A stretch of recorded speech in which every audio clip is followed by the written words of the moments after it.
hukum. Keadaan yang meringankan, terdakwa memiliki tanggungan keluarga. Menimbang bahwa oleh karena terdakwa dijatuhi pidana maka haruslah dibebani untuk membayar biaya perkara.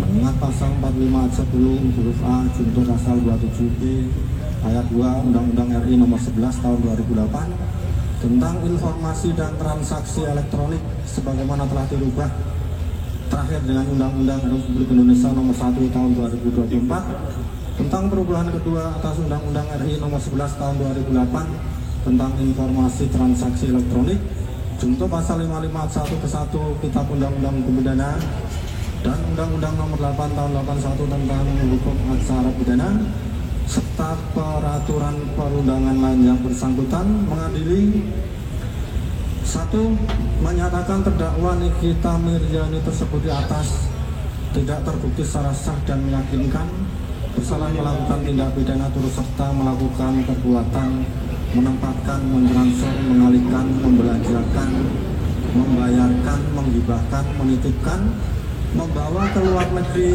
mengubah bentuk, menukarkan dengan mata uang atau surat berharga atau perbuatan lain atas harta kekayaan yang diketahuinya atau patut diduganya merupakan hasil tindak pidana sebagaimana dimaksud dalam pasal 2 ayat 1 dengan tujuan menyembunyikan atau menyamarkan asal usul harta kekayaan sebagaimana dakwaan kumulatif kedua penuntut umum.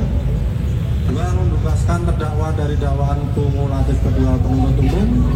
3. Menyatakan terdakwa Nikita Miryani tersebut di atas terbukti secara sah dan meyakinkan bersalah melakukan tindak pidana turut serta melakukan perbuatan dengan sengaja dan tanpa hak mendistribusikan dan atau mentransmisikan informasi elektronik dan atau dokumen elektronik dengan maksud untuk menguntungkan diri sendiri atau orang lain secara melawan hukum dengan ancaman pencemaran atau dengan ancaman akan membuka rahasia, memaksa orang supaya memberikan suatu barang yang sebagian atau seluruhnya milik orang tersebut atau milik orang lain sebagaimana dalam dakwaan pertama alternatif ke-1 penuntut umum.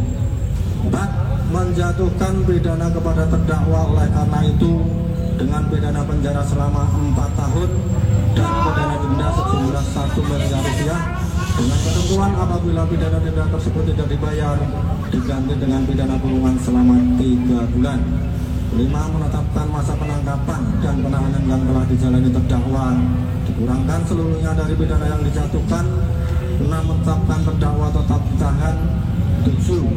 Menetapkan barang bukti berupa 1. Satu buah sistem elektronik akun WhatsApp dengan nomor 081288779794 nomor 1 sampai dengan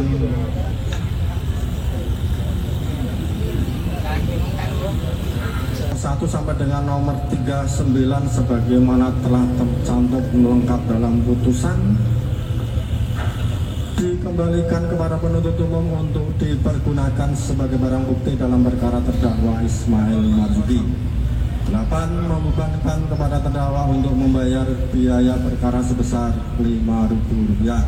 Demikian diputuskan dalam sidang permusyawaratan Majelis Hakim terhadap saksi Reza Gladys Bredianisari bahwa ketika terdakwa mendapatkan WhatsApp mengenai nota pembelian tersebut dari saksi Yogi Pratama, kemudian terdakwa memforward gambar tersebut ke saksi Ismail Marzuki pada tanggal 14 November pukul 13.58 WIB dengan kalimat ini baru satu, belum semuanya Main, bisa hancur kredibilitas Reza sebagai dokter, gue jamin. Sekira pukul 14.07 WIB sampai dengan pukul 14.16 WIB terjadi percakapan antara saksi Ismail Marzuki dan saksi Reza Gladys Bredianisari selama 8 menit 52 detik.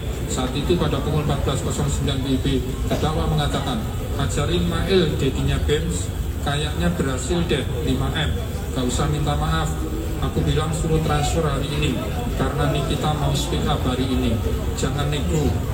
Menimbang berdasarkan fakta-fakta hukum tersebut di atas, di mana terdapat penyampaian terdakwa akan speak up terhadap saksi Reza Gladys Bredianisari serta adanya kalimat ini baru satu, belum semuanya Mail, bisa hancur kredibilitas Reza sebagai dokter, gue jamin.